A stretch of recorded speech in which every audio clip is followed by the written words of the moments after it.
Moltres learns Leer at level 51. This is the problem with legendary Pokemon. When Diamond and Pearl came out, I was pretty shocked on how many new legendary Pokemon they introduced. Some of them, yeah, I can see them being legendary, like the gods who created the universe, but others, I don't really know what they were thinking. Out of the 71 legendary Pokemon that exist in the entirety of Pokemon right now, I believe some of them are imposters. And in this video, I'm going to expose them. Here's my criteria for what makes a legendary Pokemon truly legendary. First, only one needs to exist outside of gimmicks. So I'm not counting Mirage Spots, Ultra Wormholes, Dynamax Adventures, Reminos Parks, or anything like that. Outside of Arceus itself, the Pokemon should not be able to be replicated. Second, the Pokemon needs to have a feat that shaped the world in some way. It should have lore that backs up its legendary status. And lastly, it needs to have a base stat total above 600, since that's the line where pseudo-legendary starts. So if a pseudo-legendary is only 600, a legendary should definitely be above that stat line. If a Pokemon meets 2 out of these 3 criteria, I'll accept it as a legendary. It'll get the stamp of Dobbs approval. Let's start with the legendary birds. According to Professor Oak in the second Pokemon movie, Articuno and Moltres' combined powers of ice and fire are the cradle of the ocean, while Zapdos' electricity creates the currents in the streams. And if the 3 ever clashed, it would trigger a worldwide natural disaster, which I'm not gonna lie sounds pretty legendary, but I'm not including anime feats in this video, so that gets tossed out the window. In the games, the birds don't really have any legendary feats beyond causing blizzards, thunderstorms, or dazzling flames, which plenty of Pokemon can already do. Stat-wise, they each sit at a base stat total of 580, which is actually lower than pseudo-legendary Pokemon. And then there's the population issue. In Let's Go, multiple can spawn in the skies after you beat the Elite Four. And in Galar, alternate forms exist, proving there's more than one. So in my eyes, they don't check a single box of what makes a legendary Pokemon legendary, which means they're not legendary at all. They're just birds. Mewtwo, even though it's considered the final boss and the ultimate Pokemon in the original games, it doesn't actually have a single legendary feat that we can see. It just sits in a dungeon until a trainer shows up to captures it. And it does this twice in the Kanto games and the Kalos games. Stat-wise, it is absolutely insane, rivaling Arceus and even surpassing it in its mega forms, so definitely checks out that box. But the real issue is its population. Its original density states that it was created by scientists, which means that it can be reproduced by humans. So even if only one shows up in each game, canonically, it can always be recreated. And that means, under my rules, Mewtwo only checks one of the 3 boxes in this video. So, surprisingly enough, it's not a legendary, just an extremely powerful Pokemon. And this video is sponsored by Whatnot, and we're giving away some Pokemon cards. Whatnot is a cool place where you can buy, sell, and auction pretty much anything, from Pokemon cards to video games to even comic books and other collectible things. And the best part, you can jump into live streams a bit in real time and try to win whatever you got your eye on. And while I was at Whatnot, I found some cool local game shops to buy from. I got Pokemon Coliseum, I got Mario Party 7, which I've never played before. Yeah, I even got Kirby Air Ride, the best kart riding game in my opinion of all time. All these games were part of my childhood, and I'm really excited to play them when my friends are over. I even got Donkey Kong Bonanza and Assassin's Creed for the Xbox 360, so you truly can get anything on this platform. Whatnot is the place to go. All the sellers were super nice and fun to buy from, and it felt great supporting a small business. And of course, I had to buy some Pokemon cards to give away because Whatnot is a place to go for finding good deals. I got this Eevee EX, I got Petron EX, I got Charizard EX, I even got this Blastoise EX, a bunch of EX cards, and I got this PSA 9 Shiny Charmander card. And all these cards are up for grabs for you right now. All you have to do is sign up using Whatnot using my link down below in the description and write your username down below in the comments. And on top of that, making an account using my link will get you $15 off your first purchase. So it's a win-win for both of us. I make a little bit and you get free money to buy stuff with. So check out Whatnot today using my link down below in the description to get $15 off your first purchase and have fun hunting for a Pokemon card of your choosing or whatever collectible hobby you're into. I'm sure you can find it on Whatnot. And be sure to put your name down below in the comments for a chance to win these Pokemon cards because I still haven't gotten a winner yet for these, so they're still up for grabs. I still have them and I'm going to send it out to someone. All you gotta do is put your name down below in the comments. So yeah, shout out to Whatnot and let's go back to the video.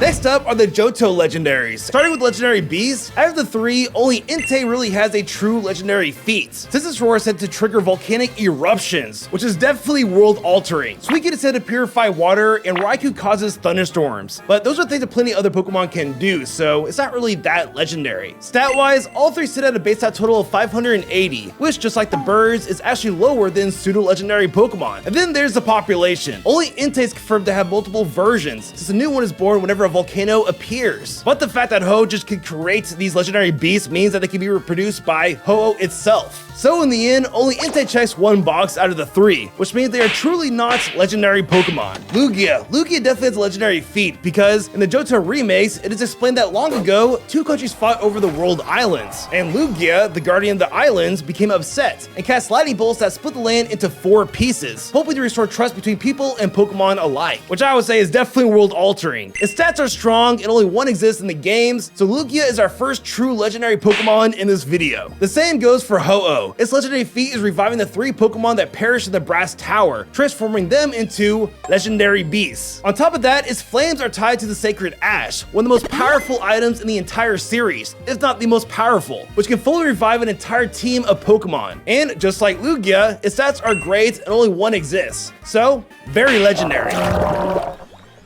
Now let's dive into the Hoenn region. The original legendary giants were said to be created by Regigigas in its own image, using ice, rock, and magma to create Regirock, Regice, and Registeel. And humans once worshipped these giants, but eventually grew fearful of their power and sealed them away in dungeons across multiple regions. And that alone sounds pretty legendary to me, to be feared and locked away because of your strength. Yeah. But the same origin story hinders these legendary Pokemon because it proves that Regigigas can create them at will, meaning that multiple of them can exist, and we even see it in the games in different regions. So it really comes down to their stats, and unfortunately, each one just falls under 600, which means none of the Regis qualify as a legendary. Latios and Latios have no real legendary feats. They're mainly known for being highly intelligent, understanding human speech, and changing their appearance by refracting light, which plenty of other Pokemon can already do, especially the speech part. I don't know why that's a legendary feat. The dex entries also say that they travel in herds, which confirms that multiple of them exist in the Pokemon world. And when it comes to stats, they are the same as pseudo-legendary Pokemon, but not above. So in my eyes, they are not legendary either.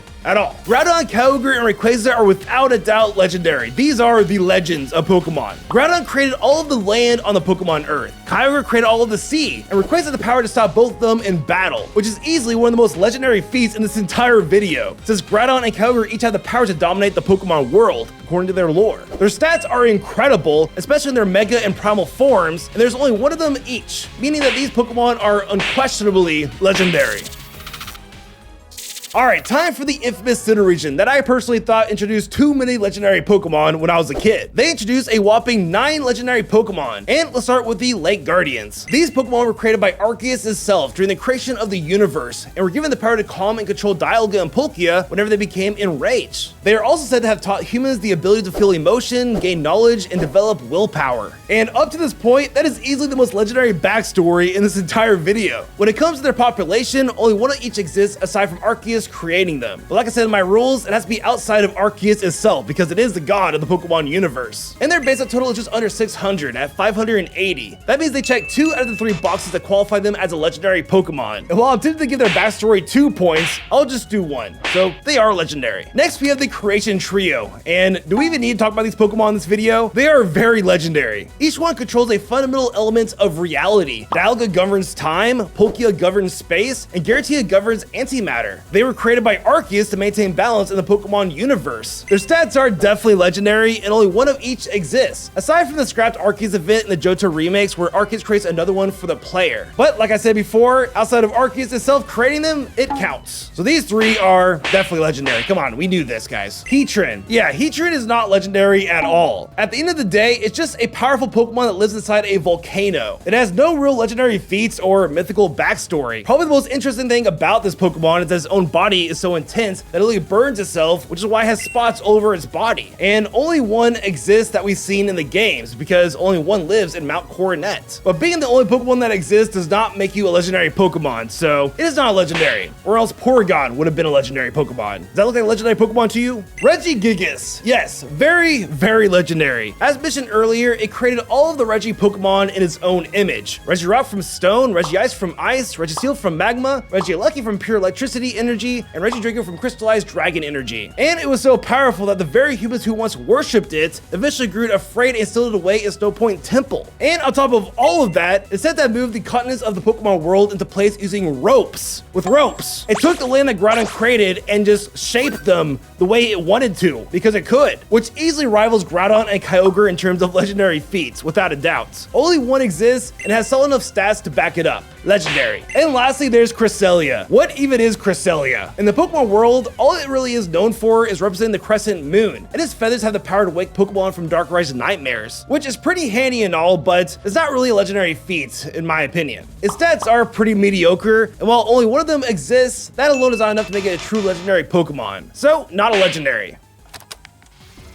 Next up are the Unova legendary Pokemon. Let's start with the Swords of Justice. These Pokemon are said to protect other Pokemon from having their habitats destroyed by humans. And their destitute state that they fought against humans to defend all of Unova's Pokemon, going as far as destroying castles during a human versus Pokemon war. I would count that as a legendary feat since they protect all of Unova's Pokemon, which is not an easy task to do. Their stats do fall below 600, but it seems that only one of each exists. So to my surprise, they actually fit the criteria of a legendary Pokemon. The forces of nature are definitely legendary, and their feats are in the name itself. Tornadoes is said to be the literal reason that seasons exist, whipping up strong winds. Thunder is said to be the reason that crops grow, enriching the soil with his lightning bolts. And Landers is said to be the reason that land has bountiful harvests, blessing it with his power while keeping the other forces of nature in check, since it's the master of the legendary Pokemon. Stat-wise, Tornadus and Thundurus both sit at 580, while Landers reaches 600. But with only one of each in existence, they qualify as true legendary Pokemon. Reshiram, Zekrom, and Kyurem are tricky because, according to legend, they were once a single powerful dragon Pokemon that was used by twin heroes to create the Unova region. But when one brother pursued the truth and the other ideals, the dragon split into two, with Kyurem being left behind as the empty husk of what once fused them together. So does this legendary backstory count for each of them individually? I would say no, but they still have plenty of other feats that makes them legendary, trust me.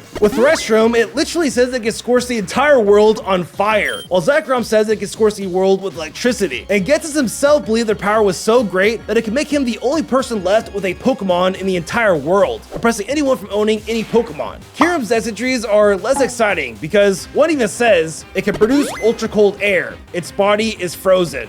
Okay, so we'll have to look somewhere else in the lore in the games, but it does have a backstory in the games of abducting humans and literally eating them at night, which is pretty terrifying. That absolutely counts as a legendary feat, I would say. It literally caused the villagers to stay indoors after a certain hour because they were so afraid of Kyurem. So they have legendary feats, they all have above average stats, and only one of each exists because together they were the ultimate dragon at one point. So they were without a doubt a legendary Pokemon, which means that every legendary Pokemon in the Unova region is actually a legendary, which means Unova is the first region in this video to have all legendary Pokemon classify as a legendary Pokemon, in my eyes. Alright, next up is the Kalos region, with the fewest legendary Pokemon, the Aura Trio. And without going into much detail, I already know they are legendary Pokemon. Xerneas can literally grant eternal life, while Yveltal can absorb the life force of every living thing around it in a huge radius. Zygarde is the very definition of a legendary Pokemon, keeping the Kalos ecosystem in balance while splitting itself into hundreds of cells that act as operatives to monitor people and Pokemon alike. These have powerful signature moves, with Zygarde even having several of his own, like 4 or 5 of them. Their stats are great, and only one of each exists. So these Pokemon are without a doubt legendary. Very legendary. Alola introduced 11 legendary Pokemon, but let's see how many of them truly are legendary. First up, we have Type Null and Silvally. They were created by the Aether Foundation in the Beast Killer project to fight against Ultra Beasts, and their design was inspired by the myths of Arceus. Silvally was originally called Type Full, but when the prototypes went berserk, they were restrained with Control Mask and renamed Type Null. So they're basically the same Pokemon, but one has a mask and one doesn't. Which, I'm not gonna lie, is a pretty legendary backstory in my opinion, because they were made to destroy Ultra Beasts. But here's the problem. A total of 3 of them were created, which confirms that multiple of them exist and that the Aether Foundation could just make more if they wanted to. On top of that, their stats fall below pseudo-legendary level, so for this video, they are not legendary. The top of Pokemon each serve as the guardian deity of Alola's 4 main islands, and each one chooses the island's kahuna while the grand trials are performed in their honor and praise. That alone sounds very legendary, since they inspire an entire culture across the region. Stat-wise though, they each sit at a base stat total of 570, which hurts them, but only one of each exists as far as we know. So with the criteria, they are legendary Pokemon. Cosmog and Cosmoem. Surprisingly, these Pokemon do have world-altering feats, since their cosmic dust can literally create ultra wormholes and summon Ultra Beasts. But their stats are very mediocre, and millions of them exist in the canon of Pokemon, so not legendary. So Galio and Lunala have a whole book written about them called The Light of Alola, where according to legend, they appear from an ultra wormhole and the ancient kings of Alola bowed down and worshipped them, essentially starting a whole religion origin in the region, which in my eyes is definitely world-altering. Their stats are above pseudo-legendary level, but since Cosmo will eventually evolve into them, technically millions of them could exist in outer space. But they still hit 2 out of 3 boxes, so they're legendary. Okay, Necrozma is like ultra-legendary because it is known to devour the light of entire planets, basically eating their suns. And on top of that, all the Z crystals that power up Totem Pokemon and Alolan trainers are literally shards of the Necrozma that broke off when it lost its light. So those mega powerful moves are literally just fragments of his body. Can you imagine all of his body together being that powerful? His stats are insane in its ultra form, even stronger than Arceus itself, and as far as we know, only one of them exists. Since the people of Ultra Megapolis tried to imprison it to harness its power, and still haven't gotten their lights back. This Pokemon is the legend.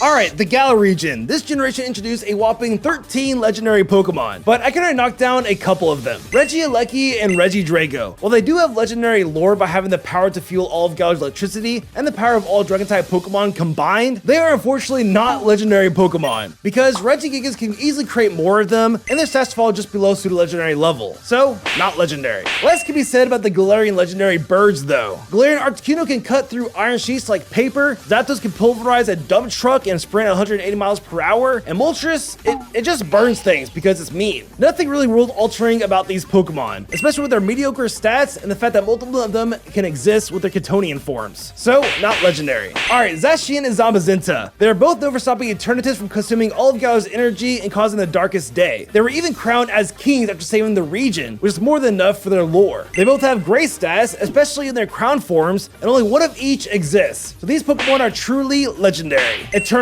This is one of the most legendary Pokemon in this entire video, thanks to one of his Pokedex entries. It states that it has infinite energy, poured from its enlarged core that warps the surrounding space-time. That is just not world-altering, that is a space-time reality warping, on the level of Dialga and Palkia, the gods of Pokemon. And of course, Eternatus is the reason that Dynamax exists in the Galar region, since the particles it left behind caused the Pokemon in the region to transform and rampage. Only one of them exists, and has the highest base total of any Pokemon that we know today, at a whopping 1125 base stat total in its Eternamax form, which is by far higher than the second Pokemon in line with Mega Mewtwo and Mega Rayquaza. That is nearing double the stats of Arceus itself, the god of Pokemon, in his avatar form. This is a god level legendary Pokemon, and definitely gets a Dobbs seal of approval and a Burger King crown. Kubfu is not a legendary Pokemon because multiple of them exist in the Isle of Armor. Its stats are really bad, and it doesn't have any world-altering lore. Same with Urshifu. Even though I love this Pokemon, it's one of my favorite Pokemon that exists, it is not a legendary Pokemon either. Multiple of them exist thanks to Kubfu. Its stats are not the best, and to my knowledge, it doesn't have any world-altering lore to back it up. It just lives in mountains in a distant region. Not legendary. Calyrex is known in legend as a king that ruled over Galar in ancient times, and is literally known as the king Pokemon in the Pokedex. It has the power to ride and control other said to be legendary Pokemon like Glacier and Specshear, where sets become legendary-like, and only one of them exists, so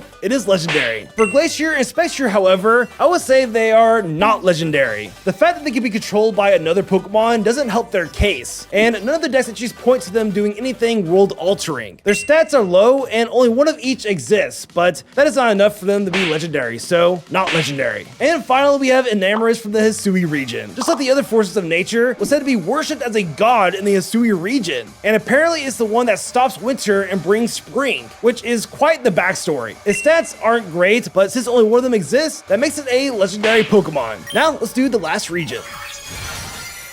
And finally, we have the Paldea region with 11 legendary Pokemon, but we'll see about that. Starting with the Treasures of Ruin, these are Pokemon that are once ancient treasures brought to life by the negative emotions of humans. According to Paldean lore, they were awakened by an ancient king and unleashed disasters so great they destroyed the kingdom, leading to all four being sealed away in shrines to prevent further damage. Which sounds pretty legendary to me, so I'm gonna count that. But this backstory also proves that multiple could technically exist if more ancient treasure were to become alive. So it all comes down to their stats, and none of them hit that mark, so not legendary. Koraidon and Miraidon fall into a really weird gray area. On one hand, they're referred to as the Winged King and the Iron Serpent in Heath, Scarlet, and Violet journals, which definitely sound legendary. But after reading through all the expedition notes, there really isn't anything concrete to back up any world-altering lore with these Pokemon. Then there's the population problem. Since they are paradox forms of Cyclizar, tons of them could technically exist. And even in the games, Professor Sada and Turo brought two of each into the present. ancient, confirming this theory. So based on the rules I made for this video, I'm going to say they don't have any world-altering lore, and most of them do exist. They've got the stats of the legendary Pokemon, but not the lore nor the population. So unfortunately, they're not legendary. The Loyal 3. In Kitakami lore, these Pokemon started out as below average Pokemon. Okidoki was small and weak, Munkidori was clumsy and dim-witted, and Pheasantipede has short, dull feathers. They only became legendary-like and powerful after Petrunt gave them the Toxic Chain. So it's not really their own strength, it's the power that Petrunt granted them. And on top of that, their entire history in Kitakami is based on a lie, with them being false heroes. Their stats are bad, since they were just average Pokemon before becoming legendary. I'm sure most of them exist in the Pokemon world. So none of them are legendary Pokemon in my eyes.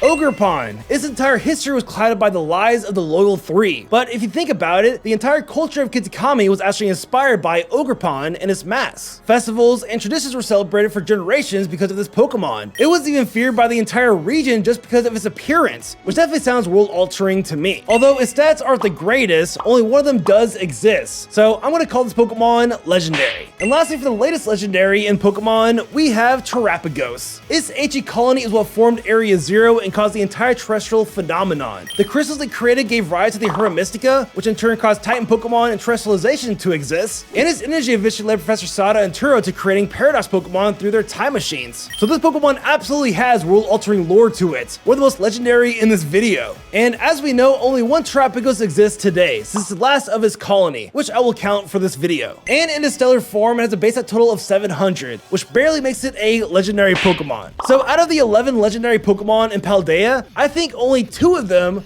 are really legendary, which means out of the 71 legendary Pokemon that exist today, only 38 of them get the Dobbs seal of approval as true legendary Pokemon. And now you know.